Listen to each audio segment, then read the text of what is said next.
Muy buenas tardes o buen día a todos los que nos ven a través de este video. Vamos a hablar un poco del diseño de bases de datos, dando así la explicación y la sustentación de la primera fase de reconocimiento general del curso de diseño de base de datos. Eh, Voy a comenzar con mi presentación. Mi nombre es Joaquín Rafael Vides Beleño. Tengo 31 años. Nací en el municipio de Aguachica, Cesar. Soy técnico en ventas de productos y servicios, tecnólogo en mantenimiento de equipos de cómputo, diseño e instalación de cableado estructurado, estudiante de ingeniería de sistema. Estoy casado, a punto de tener mi primer hijo.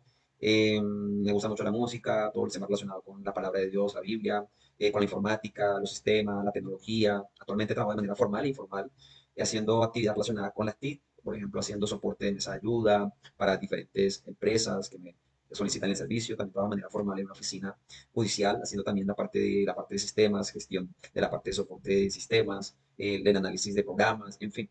Ese más que todo es como la parte en la cual pues, yo me relaciono con la parte de las TIC. Vamos a hablar un poco de la evolución histórica de base de datos. La base de datos pues comenzó en los inicios de 1984 por Hermann Olleri, ya que ideó el primer tabulador magnético con tarjetas perforadas en 1984.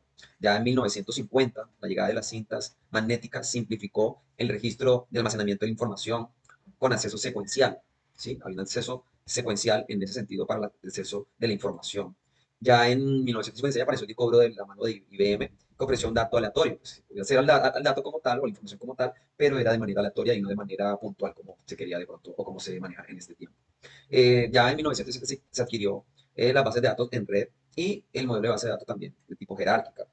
Las bases de datos en red desarrollaron modelos de red que permitían tener relaciones complejas entre los datos, ¿sí? Entonces esto permitió de cierta manera que hubiese como una relación entre los datos unos con otros. Ya en la parte jerárquica, pues era como un modelo de datos donde se almacenaban por archivos, planos, de manera secuencial a través de la cinta magnética o con tarjetas perforadas. En 1970 nace el modelo relacional de base de datos con EGA-PRAN, ¿sí? Este modelo de datos pues, se desarrolló de manera relacional y permitió de cierta manera tener un avance aún más profundo en el modelo de base de datos o en la base de datos como tal. Ya en 1974 aparece el lenguaje de consulta estructurada SQL.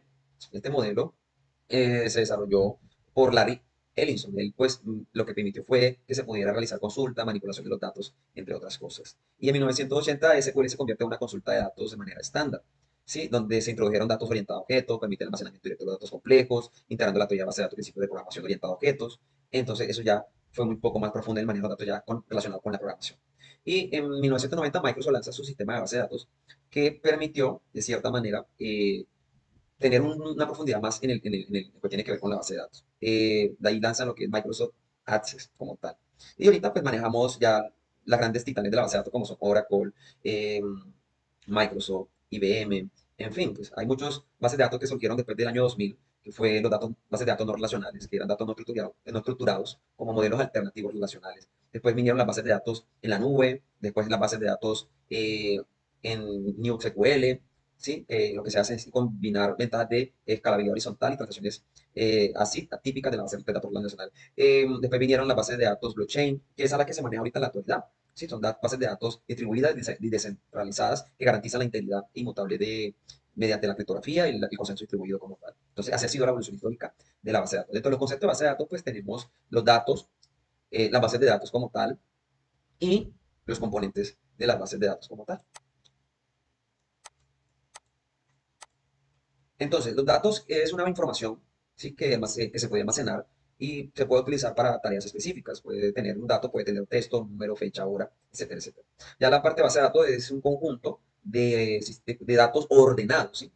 De datos ordenados que se usan para proporcionar una información, almacenar una información, acceder a esa información como tal, gestionarla, en fin, etcétera, etcétera. Eso lo, pues, nos permite en la base de datos. Ya en el componente puedes tener un componente, puede ser tener un campo, un registro y un archivo. El campo pues, son los componentes proporcionados en la estructura de una tabla o columna de datos. El registro son ya el dato como tal de manera igual o diferente a las filas de la tabla, ¿sí?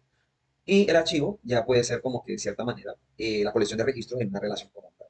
Vamos a ver aquí un ejemplo para que podamos ver como el concepto como tal de dato, base de datos, de los componentes de registro y archivo. Aquí tenemos el registro, el campo y todo lo que engloba como tal el contenido de esos datos, en este caso de nombre, de una edad y una ciudad, todo el registro, ¿sí?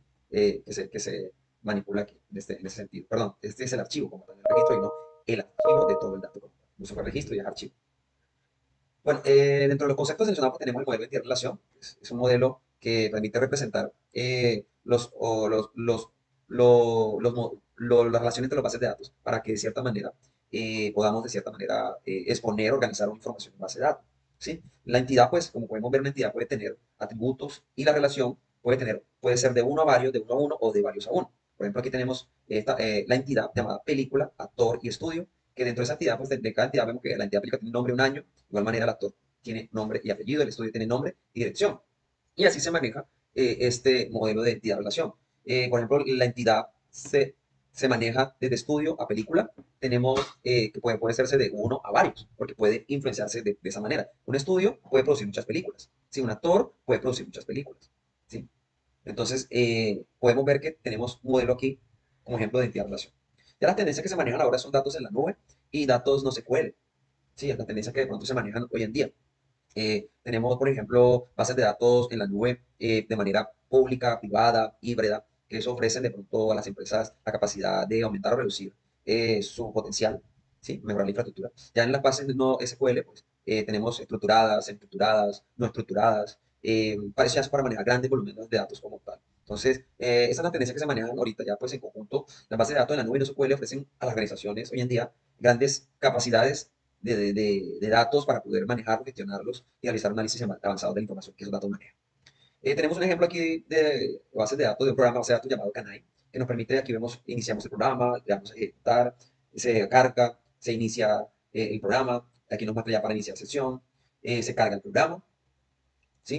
Bueno, y aquí ya pues se está ejecutando el programa, que lo que hizo fue analizar un conjunto de datos de un archivo para poder sacar un cálculo en sí de lo que se requería. En este caso fue, digamos, analizar los sobrevivientes del Titanic. Entonces, vemos que este es uno de los programas como ejemplo que podemos utilizar para bases de datos. Entonces, las bases de datos son fundamentales en diversos sectores de la sociedad, ya que proporcionan eficiente información, eficiente gestión para la información que se organiza y se almacena en las grandes volúmenes de datos, ¿sí? Son esenciales para tomar decisiones, el funcionamiento de áreas de negocio, de tecnología, salud, gobierno. Es una herramienta indispensable que impulsa la eficiencia y la innovación por eso la era digital. Entonces, eso en conclusión, eso es lo que es la base de datos. Muchas gracias y pues espero que de pronto este video sea de gran ayuda para todos los que nos ven.